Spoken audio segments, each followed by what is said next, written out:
Hai, bertemu kembali dengan Cikgu. Kita akan sambung tajuk kita hari ini bersama dengan dua murid baru Cikgu juga. Okey, kenalkan nama. Hai, saya Darshini. Saya Siti. Okey. Saya lagi Nana. Okey, jadi kita akan masuk tajuk insurans. Tajuk favourite ni untuk Siti. So, insurans Siti, tingkatan berapa kita belajar? Tingkatan 5. Tingkatan 5. Okey, jadi untuk insurans, untuk hari ni cikgu akan fokuskan kepada insurans hayat dan kita ada juga insurans apa? Insurans kesihatan. Kesihatan, kebakaran, betul? Tapi untuk hari ni cikgu akan continue dulu, fokus dulu pada tajuk insurans hayat. Okey, ready anak-anak? Ready. Kita tengok contoh yang pertama. Okey. Kita suruh Nana baca tengok soalan. Mamat ialah seorang lelaki berumur 32 tahun yang sihat dan tidak merokok. Dia ingin membeli insurans pelan bertempoh 10 tahun dengan nilai muka RM300,000. Okey. Hitung premium tahunan yang perlu dibayarnya. Okey, jadi soalan ni minta apa? Premium tahunan. Jadi kita kena pasti dulu. Lelaki, betul? Betul. Lelaki berusia 32 tahun merokok ke tak merokok? Tak merokok. Jadi semua tengok kepada 10 tahun, pelan 10 tahun, 32 tahun dan tidak merokok. Jadi di mana yang kita kena bulatkan? 3.24. Okey? Jadi apa tujuan kita highlightkan yang tu? Kenapa kita bulatkan di situ? Kerana itulah nilai premium tahunan yang perlu kita guna. Okey? Jadi apa rumus untuk hitung premium tahunan? Yang pertama, nilai muka insurans yang kita hendak beli. So dalam soalan ni, berapa insurans muka yang kita nak beli anak-anak? RM300,000. Jadi kita terus ambil RM300,000. Kita kena bahagi dengan nilai muka insurans, iaitu berapa dalam soalan dah diberi? Berapa? RM1,000. Cikgu dah bulatkan RM1,000. Darab dengan berapa tadi? RM3.24. Cuba tekan. Dapat berapa? Berapa tahunan yang perlu dibayar oleh Mamat? RM972. Okey, tepat Nana. Okey, andai kata cikgu ubah sedikit soalan. Cikgu kata hitung premium yang perlu dibayar bulanan. So apa yang kita kena tambah? Kita kena buat apa? Darab ni bahagi. Okey. So setahun ada berapa bulan? 12 bulan. Jadi kita kena ambil 972 bahagi 12. Okey, untuk dapat berapa bulanan yang perlu Mamat bayar. Okey. Mudah kan? Mudah. Kita ulang balik apa formula dia? Nilai muka insurans yang nak dibeli bahagi dengan nilai muka untuk premium tahunan darab dengan RM3.24. Yang akan berubah RM3.24 kita kena rujuk kepada mana? Jadual. Okey? Boleh anak-anak? Boleh. Okey, kita tengok soalan yang kedua. Berapa markah tadi? Dua markah. Okey, seterusnya soalan D. Okey, Dasni. Baca kuat-kuat Dasni. Kena bersemangat. Latif berumur 33 tahun dan seorang perokok. Okey. Dia ingin membeli insurans pelan tempoh 10 tahun. Premium tahunan yang perlu dibayar ialah RM1,002.50. Hitung nilai muka insurans yang dibeli oleh Latif. Okey, soalan ni soalan kebat ke soalan macam tadi? Kebat. Kat mana kebat? Sebab dia cari nilai muka. Pandai. A+. Okey, so soalan ni dia berbeza dengan soalan tadi sebab soalan tadi direct dia minta premium tahunan. Tapi untuk soalan ni, soalan kebat, kenapa?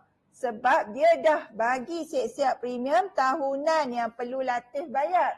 Tapi dia suruh kita cari nilai muka yang akan dibeli oleh Latif. Okey, jadi kita kena refer balik pada jadual tadi.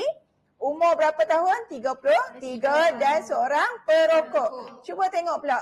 10 tahun, 33 perokok. So berapa nilai yang perlu dibayar premium dia?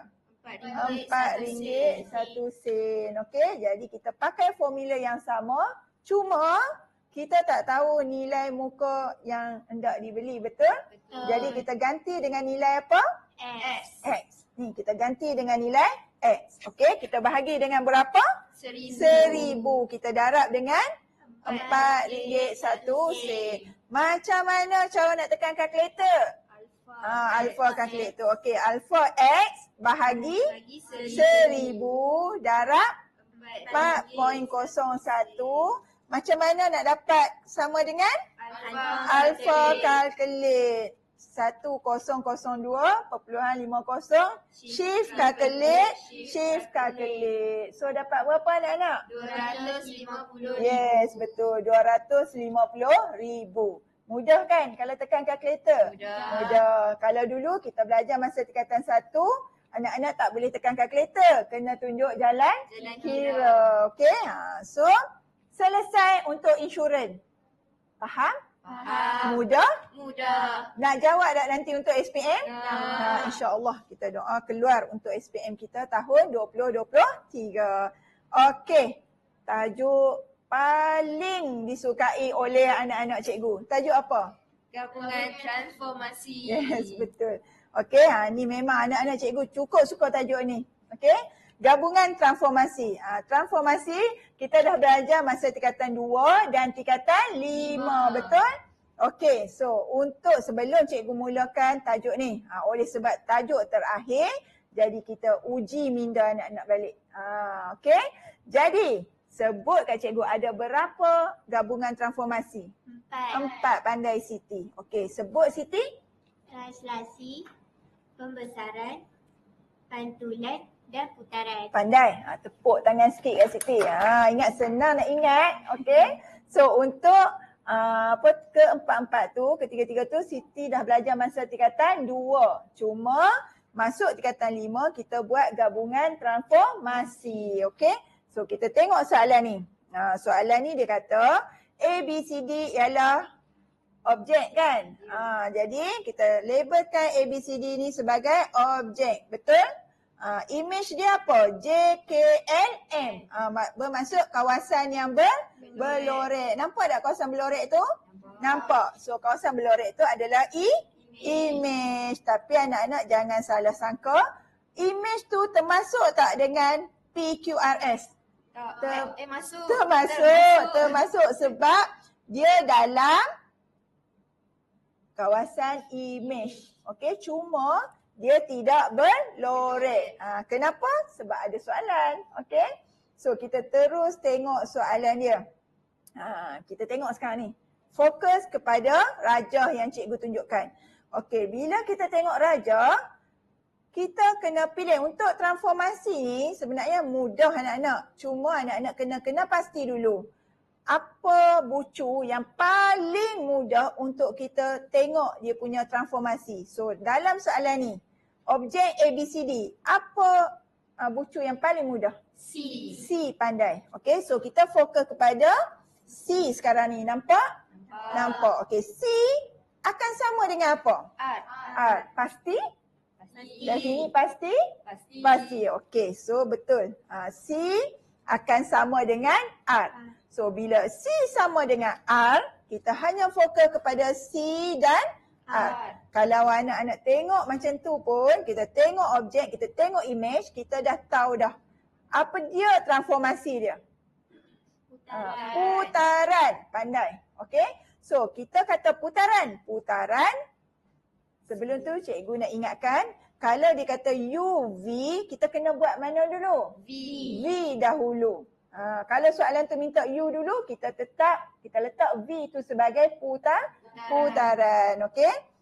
So, kita patah balik tadi. Putaran mesti wajib kena ada, kan cikgu selalu kata putaran tu suami. So, dia mesti kena ada isteri dan anak. So, suami dia, isteri dia apa? Mengikut arah jam. Okey, kalau kita tengok kita dah tahu. Daripada C ni, dia ke kanan ke ke kiri? Kanan. Ke kanan. So bila dia ke kanan, cikgu buat anak panah dah tu, nampak? So bila dia ke kanan kita tahulah, kita tengok jam kita pun kita nampak betul. Kalau daripada pukul 12 kita ke kanan, kita ikut arah jam. Okey. Berapa sudut? 90. Pasti? Pasti. Okey, so kita tulis jawapan dulu. Jadi untuk V, jawapan kita adalah putaran dah selesai. 90 ikut arah jam. So sekarang ni kena cari apa? Pusat. Anak dia adalah pusat. Macam mana kita nak cari pusat putaran? Kita bermula dengan titik C dan R tadi, betul? Yang pertama, bila kita dah kena pasti anak panah, kita kena bina L shape, betul? So kita tengok daripada C dan L shape ni mesti bertentang dengan garisan dengan anak panah yang kita lukis tadi. Faham? So di mana kita nak sambung? Kita turun ke bawah berapa petak? Cuba bilang. 4. 1, 2, 3, 4. Dan kita ke kanan atau ke kiri? Ke kanan. Berapa petak? 4 juga. 1, 2, 3, 4. Dapat tak bentuk L? Dapat. So berapa jumlah petak kita lukis tadi? 8. So cikgu lukis balik sekali lagi bentuk L. Jadi kita tambah, kita dapat 8 sekarang. Betul? So bila kita dah dapat 8, kita kena buat operasi apa? Sebab kita nak tahu pusat. Pusat mesti di tengah. So untuk tahu di tengah, kita kena buat 8 bahagi 2. Pandai. 8 bahagi 2 berapa anak-anak? 4. Kena tekan kalkulator ke? Tak payah. Okey, so kita terus dapat 4. Bila kita dah dapat 4, kita akan bilang titik 4 kotak bermula daripada image. So di sini image kita A, betul? Okey, sekarang ni cikgu mula balik bilang petak 4 petak. Bersama-sama cikgu lagi ke? Ya, okey kita bilang. 1, 2, 3, 4. So kita dapat di mana sebenarnya? Kita dapat di sini, betul? Tu titik yang kita dapat. Okey, nampak? So berapa koordinat dia tu? 02. Yes, 02. Jangan tertukar baca skala, baca koordinat, okey? Kita akan baca X dulu, baru baca Y. So 2 ni pada paksi X. Okey, so paksi Y dia adalah 0. Boleh? Sorry. Itulah. 2, betul lah. 2 pada paksi Y. Jadi X kita nilai 0. Betul? Nano ni. Okey. So kita dapat titik kita, koordinat kita 02. Boleh anak-anak? Boleh. Seterusnya, kita terus tengok kepada U sekarang ni. Betul? So U kita tengok fokus kepada image yang kita dah dapat tadi. PQRS. PQRS, dia dibesarkan atau dikecilkan pun sama. Dia dibesarkan, jadi apa transformasi dia anak-anak? Pembesaran. Boleh tak kalau kita tulis pembesar sahaja? Tak boleh. Kena ingat. Okey, pastikan memang tulis pembesaran. Okey, pembesaran pun mesti kena ada partner. Okey, so partner dia mesti kena ada apa? Faktor, skala dan juga pusat. Macam mana kita nak cari faktor skala? Kita pilih image bahagi dengan objek. So faktor skala singkatan dia adalah K, betul? So apa image yang paling mudah kalau kita tengok kat situ? Garisan apa? JM, betul? Bahagi JM tu akan sama dengan mana? PS. So kita tengok JM. Apa nilai JM? Cuba bilang. 6. Apa bilangan untuk PS? 2. So 6 bahagi 2 dapat berapa anak-anak? Dapat 3. Jadi faktor skala kita? 3. Jelas? Mudah? Mudah. Okey. Pusat. Macam mana kita nak cari pusat? Ya, kita pilih bucu yang sama, objek dan image kedua dan image pertama, dan kita bina garisan. Okey, kena pilih berapa bucu? Sekurang-kurangnya 2. Okey anak-anak, kena ingat. Sekurang-kurangnya kena ada 2 bucu yang sama, kita sambung untuk kita dapat titik persilangan. Di mana bersilang, di situlah pusat pembesaran. So cuba buat. Kita tunggu. Dari sini Siti dan Nana buat. Dapat tak? Guna pembaris lah, tampak sharp kan? So siapa yang dah dapat? Kita tengok. Kita tengok siapa. Okey, Nana juga. Dari sini. Okey, Nana, apa jawapan dia, koordinat dia? Pusat dia 4, 3. Okey, pandai. 4, 3. Dari sini dan Siti dapat? Dapat. Okey, bagus. Okey, so cikgu ulang sekali lagi.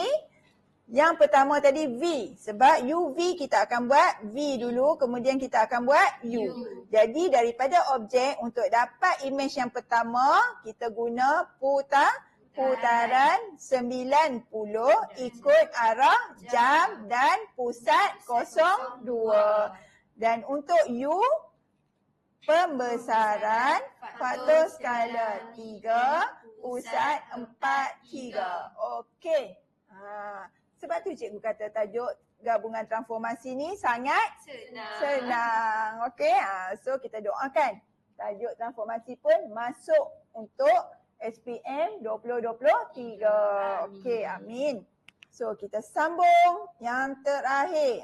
Tadi dah dapat 6 markah. Sekarang ni kita tengok yang terakhir. Dia tanya apa tadi? Dia kata diberi luas kawasan berlorek adalah 288. So luas kawasan berlorek 288. Bukan luas imej lagi, betul? Luas kawasan berlorek 288. So untuk dapat luas imej mesti termasuk dengan yang tidak berlorek, betul? Luas imej mesti termasuk dengan yang tidak berlorek. Jadi yang tidak berlorek sama tak dengan luas objek? Nilai dia sama. Jadi anak-anak boleh pilih untuk letak simbol X pun boleh. Kalau PQRS X, jadi ABCD pun adalah X. Faham? Tapi cikgu tak guna X, cikgu guna apa? LO. LO tu mewakili apa anak-anak? Luas objek. Ya, luas objek. Tapi jangan confuse. Jangan keliru. Sebab apa? Apa formula untuk hitung luas-luas ni? Ada tak diberi dalam rumus? Ada di muka depan soalan dia ada rumus, iaitu luas imej sama dengan K kuasa 2 darab luas objek. K itu mewakili apa, Intan Payung? Faktor skala. Ya, faktor skala. Okey, K tu untuk faktor skala. Okey. So K tadi kita dah dapat masa pembesaran, betul? Berapa K kita? Berapa faktor skala kita? 3. Jadi kita hanya gantikan 3 kuasa 2 darab LO tu adalah luas objek. Dan untuk luas imej, kita gabungkan 288 yang dah diberi dalam soalan, iaitu luas kawasan berlorek tambah dengan luas objek.